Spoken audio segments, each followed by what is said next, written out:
Bem-vindos à nossa análise de hoje. Vamos pular direto para o que interessa, a imunidade tributária. A gente vai desvendar um dos conceitos mais fascinantes e francamente poderosos do direito brasileiro. É literalmente um escudo constitucional contra a cobrança de tributos. Então, bora analisar as regras, as exceções e entender a lógica por trás de tudo isso. Para começar, tem uma pergunta muito intrigante no ar. Afinal, fugir da famosa mordida do leão é o sonho financeiro de muita gente, né? Mas por que igrejas, diretórios de partidos políticos e, incrivelmente, até mesmo um simples CD físico de um cantor nacional compartilham uma proteção financeira tão forte? À primeira vista, parece que eles não têm absolutamente nada em comum. Só que todos eles são beneficiados exatamente pelo mesmo mecanismo legal. E aqui está o nosso roteiro de hoje. Primeiro, vamos ver o escudo constitucional. Depois, a diferença entre impostos e outros tributos. Em seguida, a proteção do Estado e da religião, passando por democracia, cultura e música, e fechando com a regra da finalidade essencial. Vamos lá, começando pela seção 1, o escudo constitucional e as limitações do poder de tributar. O que a gente chama de imunidade tributária funciona na prática como um verdadeiro campo de força invisível. E ele já vem embutido ali direto nas linhas da nossa Constituição Federal de 88. Isso significa que a própria Constituição proíbe, sem rodeios, que a União, os estados, o Distrito Federal e os municípios cobrem determinados impostos de certas pessoas, bens ou situações. O poder do governo de taxar é simplesmente arrancado da equação logo no nascimento da lei. Avançando para a seção 2, impostos versus outros tributos. Afinal, onde é que esse escudo bate no teto? Aqui a gente chega no ponto que costuma dar aquele nó na cabeça da maioria das pessoas. Quando a gente fala da categoria dos impostos, o escudo constitucional funciona de um jeito perfeito e automático. Mas, e sempre tem o mais, né? Quando o assunto são taxas ou contribuições de melhoria, a história muda de figura completamente. O escudo não oferece proteção nenhuma contra essas cobranças. Ou seja, não existe um passe livre mágico para simplesmente ignorar qualquer boleto que chegue com o selo do governo. Essa é a regra de ouro que precisa ficar muito clara. A imunidade se aplica apenas aos impostos.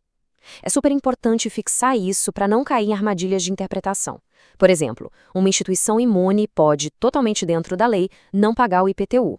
Mas, se a prefeitura for lá e cobrar uma taxa de coleta de lixo ou uma contribuição porque a rua ganhou um asfalto novo e valorizou o terreno, bom, essa fatura vai ter que ser paga. É uma blindagem super poderosa, mas extremamente focada. Vamos para a seção 3, protegendo o Estado e a religião. É aqui que entram as imunidades recíproca e religiosa.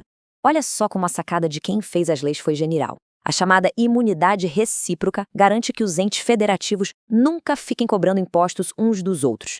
O objetivo maior aí é preservar a harmonia do pacto federativo, impedindo que um acabe sufocando o outro usando a máquina de cobrança. Do outro lado, a gente tem a imunidade religiosa. Ela é basicamente o alicerce prático da liberdade de crença no Brasil. Ela impede que o Estado atrapalhe o funcionamento ou a organização financeira de templos de qualquer religião. Trazendo toda essa teoria para a vida real, a coisa funciona de um jeito bem pragmático. Pensa num município qualquer, como Itabuna, na Bahia. A prefeitura não tem o poder de mandar um carnê de IPTU para um prédio físico onde funciona uma agência do INSS. Por quê? Porque o INSS é um órgão federal. E a via de mão dupla também existe. A União não pode exigir imposto de renda sobre o rendimento de uma aplicação financeira feita pelo próprio Estado da Bahia. É um equilíbrio mútuo e 100% blindado. E na questão religiosa, até onde vai essa proteção? Bom, o escudo vai bem além das paredes do templo principal onde rolam as missas ou os cultos. Se a igreja tem um veículo que é usado exclusivamente para as atividades essenciais da instituição, olha que interessante, esse carro também não vai pagar o imposto veicular, o IPVA. O patrimônio, a renda e os serviços vitais ficam totalmente fora do radar do fisco. Indo agora para a seção 4, democracia, cultura e música, abordando as imunidades condicionada, cultural e musical. A palavra-chave aqui e que pede muita atenção é condicionada. Entidades que fazem a engrenagem da nossa sociedade girar, como partidos políticos, sindicatos e instituições de assistência social, recebem uma baita proteção. Só que não é algo automático, não. Tem obstáculos legais enormes. Para ativar e manter esse escudo, eles precisam provar por A mais B que não tem fins lucrativos e garantir que absolutamente todo o dinheiro da entidade fique retido e seja aplicado aqui mesmo, dentro do Brasil. No dia a dia, isso toma umas formas muito legais de ver em prática. Pega um hospital filantrópico que atende via SUS e reinveste tudo que sobra nas próprias operações. Ele fica imune ao imposto de renda e ao IPTU de todo o complexo hospitalar. Na área da cultura, uma editora não vai pagar ICMS nem IPI quando comprar aquelas bobinas gigantes de papel para imprimir jornal, e a ideia aí é justamente baratear a informação. E tem mais. Numa jogada inteligentíssima para valorizar nossa cultura e combater a pirataria, produzir e vender álbuns físicos ou digitais de músicos brasileiros também fica completamente imune da cobrança de IPI e ICMS. E aí entra um detalhe fantástico da modernização da lei. Afinal, a justiça não pode parar no tempo, certo? Com o avanço rápido da tecnologia, o nosso Supremo Tribunal Federal bateu o martelo de que esse escudo cultural, que foi pensado lá atrás para os livros de papel, se estende naturalmente para os formatos digitais modernos.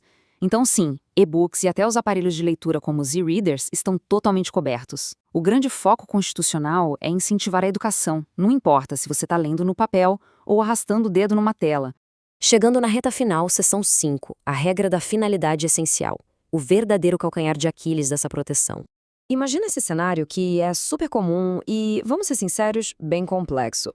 O que acontece se uma instituição religiosa resolve comprar um baita prédio comercial e simplesmente alugar esse espaço para uma empresa de fora, tipo uma grande rede de lojas? Será que aquela imunidade de IPTU que foi desenhada para proteger a crença ainda vale para um imóvel que está sendo usado para pôr o comércio? A resposta que a Suprema Corte deu para esse quebra-cabeça é bem elegante e prova que o escudo, na verdade, segue o rastro do dinheiro. A imunidade do IPTU sobre esse prédio comercial vai continuar valendo sim, mas tem um detalhe que muda tudo. Ela só se mantém de pé se a igreja comprovar que 100% de toda a grana gerada por esse aluguel está sendo reinvestida na finalidade essencial dela, tipo na manutenção dos cultos ou nos serviços centrais daquela instituição. E é exatamente aí que a paciência do Estado acaba. A regra não brinca em serviço. Se esse mesmo imóvel comercial ficar lá parado, pegando poeira, sem uso nenhum, ou se o dinheiro do aluguel começar a bancar coisas puramente empresariais que fogem das atividades essenciais, adeus imunidade. O escudo desaba na mesma hora e os impostos passam a ser cobrados rigorosamente. A proteção não é um cheque em branco para sempre. Ela serve única e exclusivamente à finalidade essencial de quem está sendo protegido. Entender essa mecânica toda é fundamental para a gente sacar como o fluxo de recursos e proteções molda a nossa sociedade no dia a dia.